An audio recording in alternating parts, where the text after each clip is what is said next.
Hello friends.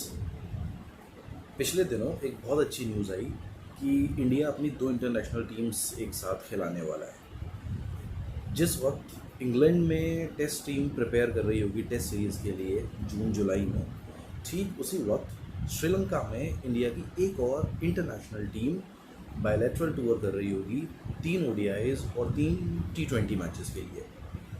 अब ये अच्छी खबर कैसे है? मैंने जितने लोगों से बात करी तो सबका ये बोलना था, सबका ये पॉइंट ऑफ व्यू था कि इंडिया क्रिकेट के लिए बहुत अच्छा है कि इंडिया के पास इस टाइम बहुत ज़्यादा टैलेंट पूल है और कितने ऐसे प्लेयर्स हैं जिनको मौका नहीं मिल पाता। तो ज़्यादा प्लेयर्स को मौका मिल पाएगा खेलने का, बिल्कुल सही बात है ये।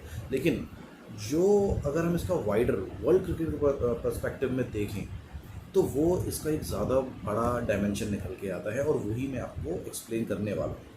तो अगर वो आपको पसंद आता है तो प्लीज़ वीडियो को लाइक करिएगा और शेयर करिएगा।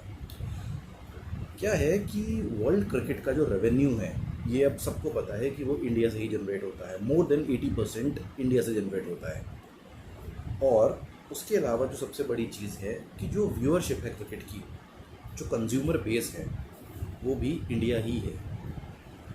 8 out of 10 व्यूअर्स क्रिकेट के या कंज्यूमर्स क्रिकेट के इंडिया में ही हैं।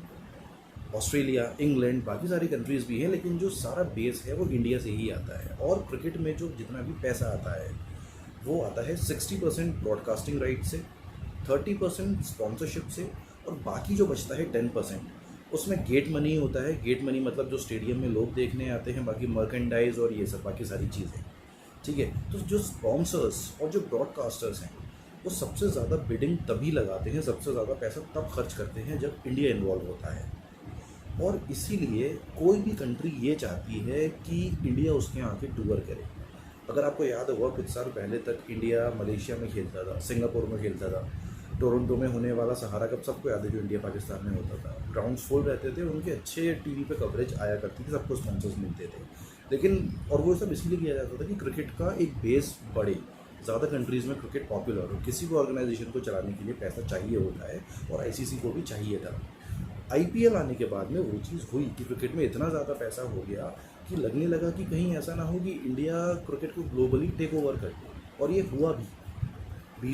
ICC के अंदर BCCI का से बहुत ज़्यादा बढ़ गया। और BCCI जैसे इस वक्त जो हम देख रहे हैं कि IPL के लिए एक विंडो क्रिएट करने की बात हो रही है। जो बचा हुआ IPL है सितंबर में, उसके लिए CPL को रिजेक्ट करा जा सकता है, PCL के ऊपर उसका चीज़ आ सकती है, सारी चीज़ें IPL को अकोमोडेट करने के लिए। क्यों? क्योंकि IPL से इतना पैसा आता है जो वर्ल्ड क्रिकेट में लगता है। तो अब वापस इसी बात पे आते हैं कि दो जब टीम्स बनेगी इंडिया की तो ये कैसे बेनिफिशियल होगा। ये मुझे पर्सनली बहुत ज़्यादा पसंद है कि इंडिया की अगर दो टीम्स होती हैं बहुत सारी प्रॉब्लम सॉल्व होगी। एलिस्टर कैम्पबेल जिम्बाब्वे के एक फॉर्मर कैप्टन हैं और वो उनकी बोर्ड में भी एक अच्छे पोजीशन पे रहे थे। 1-1.5 साल पहले उनका एक इंटरव्यू है जो कि क्रिकइन्फो के ऊपर पड़ा हुआ है। अगर आप उसको पढ़ेंगे तो उसमें वो साफ साफ यही बोलते हैं कि अगर किसी भी कंट्री के फाइनेंसेस, किसी भी क्रिकेट बोर्ड के फाइनेंसेस सेटल करने हैं तो आप एक इंडिया का टूर करा दो। 4 साल के लिए उसके फाइनेंसेस सेटल्ड है। और ये बात बिल्कुल सही है। अगर कैम्पबेल ना भी बोले होते तब भी ये बात है, ये हर कोई समझता है। इसीलिए हर कोई चाहता है कि इंडिया उसके आगे क्रिकेट खेले। लेकिन दिक्कत क्या है कि इंडिया के जो टॉप 15-20 क्रिकेटर्स हैं वो पूरे साल क्रिकेट नहीं खेल सकते। और अब ये जो कोविड का बायो बबल आ गया है ये 2-3 साल तक और रहने वाला है, तो ये और ज़्यादा मुश्किल हो जाएगा।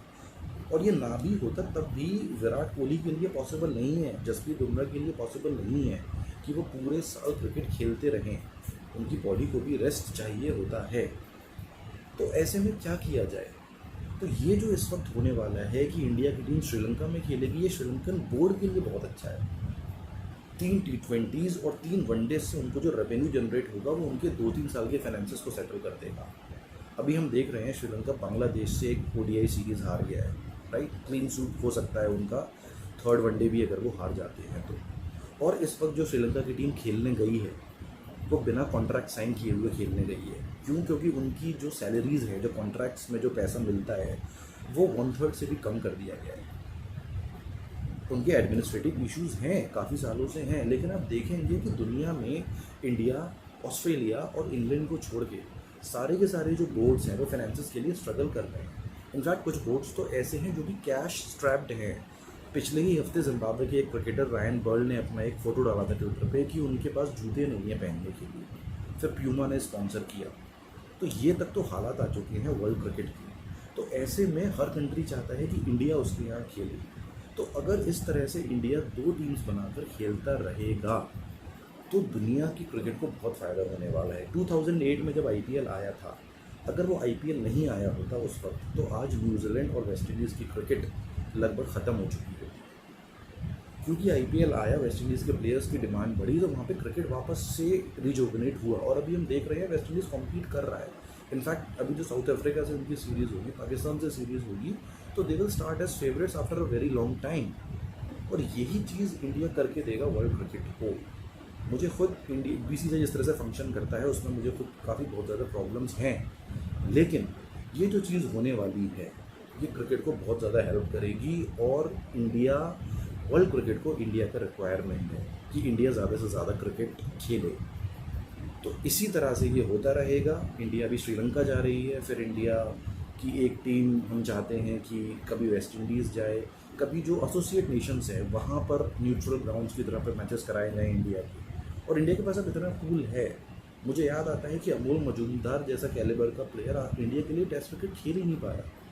काश 2005, 6, 2000s के टाइम पे भी अगर ये चीज़ हो रही होती तो उनको खेलने का मौका मिल सकता था।